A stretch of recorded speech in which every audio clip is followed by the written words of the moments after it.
अखिलेश यादव को सिर्फ 3 मिनट की बातचीत में टिकट के लिए कन्विंस करने वाली रूपाली दीक्षित आजकल बहुत सुर्खियों में है, क्योंकि उनके मुताबिक उनको सिर्फ 3 मिनट में टिकट मिल गया। कहां लोग सालों सालों लगे रहते हैं, मेहनत करते हैं पार्टी के लिए, फिर भी टिकट नहीं मिल पाता।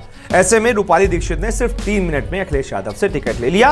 अखिलेश यादव ने उन्हें समाजवादी पार्टी की तरफ से आगरा जिले की फतेहाबाद विधानसभा सीट से मैदान में उतारा है। वो लोगों के बीच जा रही हैं, उनसे मिल रही हैं और जीत की ताल ठोक रही हैं। लेकिन क्या आपको पता है, रूपाली दीक्षित लंदन से पढ़ी हुई है, बड़ी बड़ी मल्टीनेशनल कंपनियों में उन्होंने नौकरी की है, लाखों के पैकेज पर थी, लेकिन वो पैकेज छोड़कर अब सियासत में किस्मत आजमा रही हैं, लोगों से मिल रही हैं, एक बड़े बाहुबली नेता की बेटी हैं। तो आखिरकार रूपाली दीक्षित कैसे जीत की ताल ठोक रही हैं, उनके मुद्दे क्या हैं, लोगों से मिल रही हैं तो क्या बातचीत हो रही है, ये जानने के लिए देखिए रूपाली दीक्षित का ये इंटरव्यू। आप युवा हैं, कैसे समाज में आप जा रही हैं वोट के लिए, और स्पेशली जिस तरह से मुद्दे उठे पिछली सरकारों में बेरोजगारी के, तो युवाओं से किस हक से और किस तरह से आप वोट मांग रही हैं? देखिए, आज तक युवा से किसी ने कनेक्ट नहीं किया है। उसकी वजह क्या है कि हमारे यहाँ एक जातिवाद बेस चला हुआ है। हम जाति के बेस से वोट मांगते हैं। अगर हमें मुसलमानों में जाना है तो हम मुसलमान नेता को पकड़ेंगे और मुसलमानों के पास भेज देंगे कि एक पंचायत करिए और मुसलमानों को ले लीजिए। इसी तरीके से हमें छोटी समाज के किसी व्यक्ति को पढ़ना है तो हम उसका एक नेता पकड़ेंगे और उससे हम चुनाव लड़ते थे, ये होती थी। लेकिन कोई भी नहीं जानता है कि उस व्यक्ति का कितना हक है अपने समाज में। युवा जो होता है वो अपना डिसीजन मेकर नहीं होता है, उनसे कभी किसी ने पूछा ही नहीं कि वो आगे करना भी क्या चाहते हैं। मैं आपको छोटा सा एग्जांपल देती हूँ। मैं कल एक स्कूल में गई थी, वहाँ पर बच्चे बैठे थे एंड ऑलमोस्ट 90% लोग सोशल मीडिया को यूज़ करते हैं। पर्सनली वो मुझे जानते थे कि मैं कौन हूँ। वो दिलचस्पी क्यों थी? क्योंकि मैं एक पॉलिटिकल व्यक्ति नहीं थी, मेरा एजुकेशन मोर देन सफिशिएंट था उनको ये चीज़ कनेक्ट करने के लिए कि ये एक लड़की है जो पढ़ी लिखी है, अगर कल को हम इससे कोई एडवाइस भी चाहेंगे तो दे सकते हैं। हो सकता है वो मुझे एक विधायक के रूप में ना देखें, बट वो मुझे गार्जियन देख सकते हैं। आप अगर किसी के गार्जियन बन जाए तो आप विधायकी, नेतागिरी सब साइड में कर सकते हैं। अब आगे बेरोजगारी का दिक्कत क्या है, हमारे पास एजुकेशन तो है लेकिन सिर्फ पन्नों पे। हम कितने स्किल्ड हैं हम खुद नहीं जानते। हम बीटेक तो ले रहे हैं लेकिन सिर्फ ऑन पेपर हम बीटेक के लिए कितने प्रिपेयर्ड है हमें नहीं पता। इसको हमें करना पड़ेगा डिवाइड। हमें कम से कम इतना करना पड़ेगा, जो अनस्किल्ड और स्किल्ड है उनका डिवाइडेशन करना पड़ेगा। जो आपकी बेरोजगारी या फिर रोजगार होता है वो डिवाइडेशन होता है आपकी कैपेसिटी पे। बहुत सारे लोग सिर्फ लेबर का ही काम करके नौकरी पाना चाहते हैं, उनको पढ़े लिखे का जॉब नहीं चाहिए। कुछ लोग हैं जिनके पास डिग्रीज हैं पर जॉब नहीं मिल रही है। लेकिन उसमें हो क्या रहा है कि कहीं ना कहीं ऊपर से जो गवर्नमेंट कर रही है उसमें भी ठेकेदारी चल रही है। अगर हम ये प्रोसेस को कहीं ना कहीं अपनी गवर्नमेंट को पहुंचा देंगे तो उसमें एक सेग्रीगेशन आ जाएगा कि भाई आपको इतने अलॉटमेंट्स करने हैं विधानसभा के हिसाब से। ऐसा नहीं होना है कि अगर आपकी 10,000 नौकरी आई हैं तो वो सिर्फ दूसरे किसी विधानसभा में जा रही हैं। हमारी ये कोशिश होगी कि अगर हम अपना सरकार हमारी बन जाती है तो हम उन नौकरियों को और सेग्रीगेट करेंगे कि अगर 10,000 नौकरियां हैं तो उस हिसाब से 300 नौकरियां फतेहाबाद में आनी चाहिए, 300 नौकरी दूसरे और विधानसभा, और फिर उसी जो उनकी स्किल्ड है उसी बेस पे हम उनका डिवाइडेशन करने की कोशिश करेंगे। मैडम, तमाम सारी पार्टी हैं, आप बेटी हैं, प्रियंका गांधी कैंपेन चला हुई है कि बेटी है, भाजपा सरकार कहती है बेटी बचाओ बेटी पढ़ाओ, सपा से ही क्यों दावेदारी? देखिए, हर पार्टी की वैल्यूएशन अलग अलग है। जहाँ आप कांग्रेस की बात करते हैं, मेरे को कांग्रेस में एक लीडरशिप की मिसिंग दिखती है। जी, बातें तो हैं, लगभग उनकी उम्र होने वाली होगी, वो 68 होंगे, और एकदम से वो बड़े तिंच में बोलते हैं कि भाई मैंने क्षत्रियों के साथ ये किया और ब्राह्मणों की चोटी उठाई। आप इस मानसिकता को 21वीं सदी में एक्सेप्ट कर सकते हैं? आज एक छोटा 5 साल का बच्चा है ना, और अगर आप उसे उंगली दिखा दें तो आपको दोबारा जवाब देने के लिए तैयार है। तो क्या लगता है कि भाजपा मतलब जाति धर्म पे मतलब राजनीति कर रही है? आप बताइए, हिंदू मुसलमान एक मुद्दा नहीं है भाई। हमारे यहाँ मुसलमान समाज है, मैं तो नहीं जानती कि कितने दंगे हमारे यहाँ हुए। देखिए, एक बात समझने की कोशिश करिए, हर चुनाव, हर राजनीति और हर क्षेत्र जो लोकल क्षेत्र होता है सबके मुद्दे अलग होते हैं। फतेहाबाद के मुद्दे उत्तर प्रदेश से अलग हो सकते हैं। इसी तरीके से दूसरी विधानसभा, चाहे वो बहा हो, खेड़ा हो, हर खेड़ागढ़ हो, सब विधानसभा के मुद्दे जो लोकल स्तर पे है वो अलग है। हमारे मुद्दे अलग है। आप उत्तर प्रदेश से फतेहाबाद के मुद्दे नहीं जोड़ सकते। अगर हम लोकल बेस पे काम करना शुरू कर देंगे तो वो मुद्दे अपने आप खत्म हो जाएंगे। मैम, एक आखिरी सवाल, आपकी लाइफ जो है इंग्लैंड में भी थी और आपने शिक्षा भी वहाँ से वो करी, लेकिन अब राजनीति या देहात क्षेत्र में कर रहे हैं, तो कैसा अनुभव फील कर रहे हैं आप? एक अपनी पर्सनल लाइफ को लेकर बात की जाए तो। देखिए, मैं सही बात बताती हूँ कि ये बात सही है कि मेरे को 5 लाख रुपए महीने मिलते थे, ठीक है। गाड़ी, घर सब कंपनी की तरफ से मिलती थी और मेरा परिवार अच्छा खासा है। मुझे किसी को अपनी जेब से पैसा पालने के लिए घर पे नहीं भेजना पड़ता था। लेकिन कहीं ना कहते हैं ना, वो किक नहीं मिलती है, क्योंकि हम लोग थोड़े ऐसे हैं, हम लोग को पुश करना है। मुझे सिर्फ सांस नहीं लेनी थी, मुझे जीना था। जिस दिन पिताजी को उम्र कैद हुई, वो दिन था 10 जुलाई 2015। वो फ़ोन 3 बजे करीब मेरे पास बजा था कि बेटा मुझे उम्र कैद हो गई है और अब मुझे तुम्हारी ज़रूरत है। वो फ़ोन मेरे भाई के लिए भी जा सकता था, मेरी बहन के लिए भी जा सकता था, पर वो चाहते थे कि मैं मांगूँ। और कहीं ना कहीं एक माँ बाप होते हैं, वो समझ लेते हैं कि उनका कौन सा बच्चा किस तरीके का है। जब मैं यहाँ आई वापस, तो मैं सिर्फ अपने पिताजी की पैरोकारी के लिए आई जी। लेकिन जैसे ही मैं लोगों के बीच में गई और उन्होंने जैसे ही बोला तुम अशोक दीक्षित की बेटी हो, वो कनेक्ट हो गया।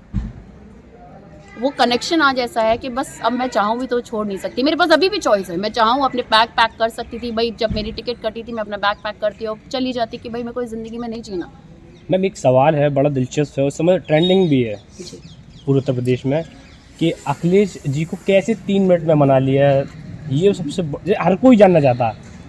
तमाम सारी अगर ट्विटर खोल लो या फेसबुक लो, तो यही चर्चा है कि अखिलेश को वो 3 मिनट में क्या कहा है ऐसा जो बिल्कुल एग्री हो गए, राजी हो गए। आपने जैसे बोला मेरा यूथ मुझसे कैसे कनेक्ट कर रहा है, वो मेरे लिए मेरा यूथ है जी। बस मुझे इतना कन्विंस उन्हें करना था कि मैं सही प्रत्याशी की हूँ। मैंने उनको बताया कि आप नई सपा नई हवा की बात करते हैं। आई गेस मैं वो एक ब्रांड नेम बन सकती हूँ, क्योंकि आप जब नई सपा नई हवा की बात करते हैं तो वो मेंटल लेवल पे भी होना चाहिए। शिक्षित महिला हो गया, वो कनेक्शन आज ऐसा है कि बस अब मैं चाहूँ भी तो छोड़ नहीं सकती। मेरे पास अभी भी चॉइस है, मैं चाहूँ अपने बैग पैक कर सकती थी। भाई जब मेरी टिकट कटी थी, मैं अपना बैग पैक करती और चली जाती कि भाई मैं कोई ज़िंदगी में नहीं जीना। मैम एक सवाल है, बड़ा दिलचस्प है, उस समय ट्रेंडिंग भी है पूरे उत्तर प्रदेश में कि अखिलेश जी को कैसे 3 मिनट में मना लिया है। ये सबसे हर कोई जानना चाहता है।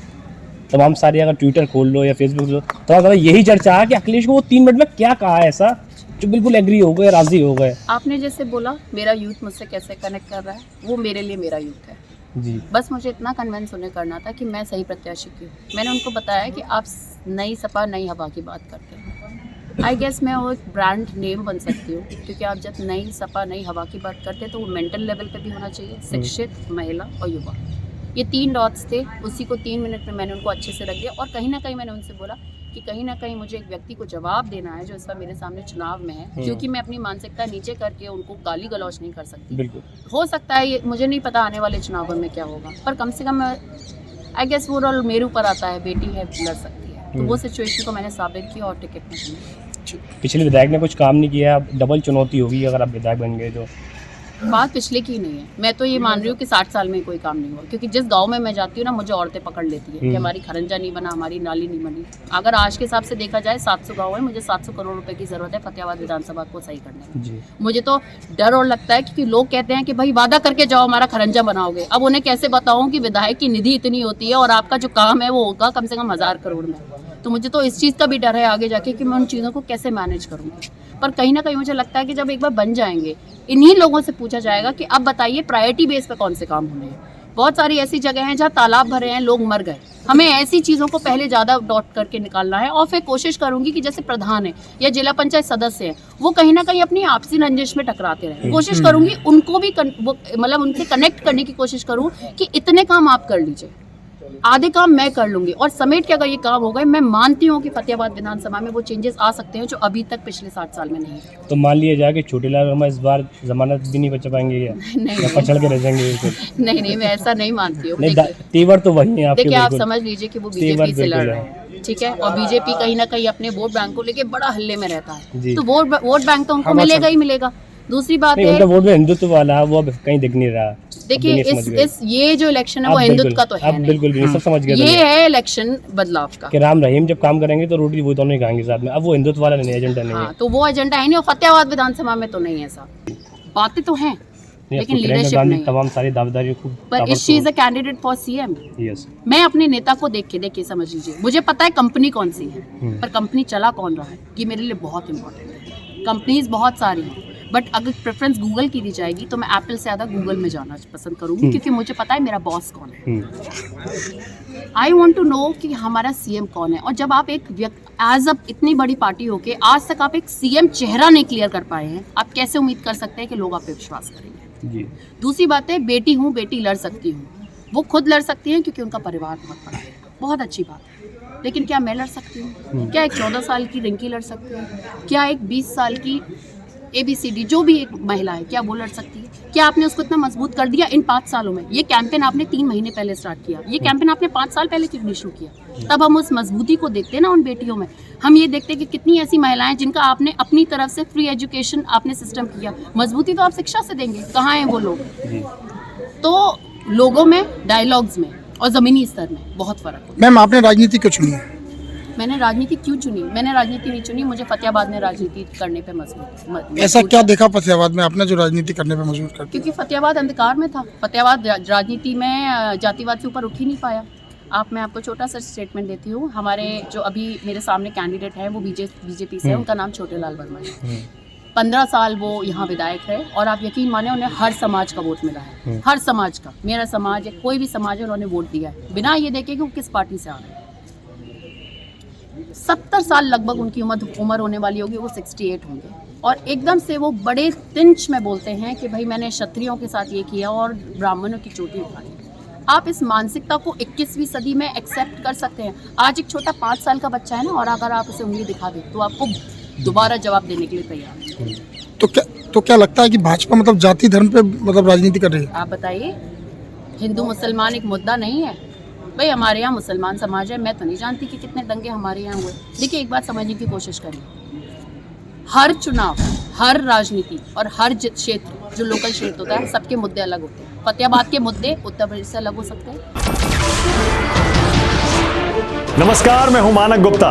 अगर आपको हमारा ये वीडियो पसंद आया हो तो इसे लाइक और शेयर जरूर करें और हाँ, हमें सब्सक्राइब और फॉलो करना ना भूलें ताकि आप देश और दुनिया की कोई खबर मिस ना करें। तो जुड़े रहिए हमारे साथ और देखते रहिए न्यूज़ 24।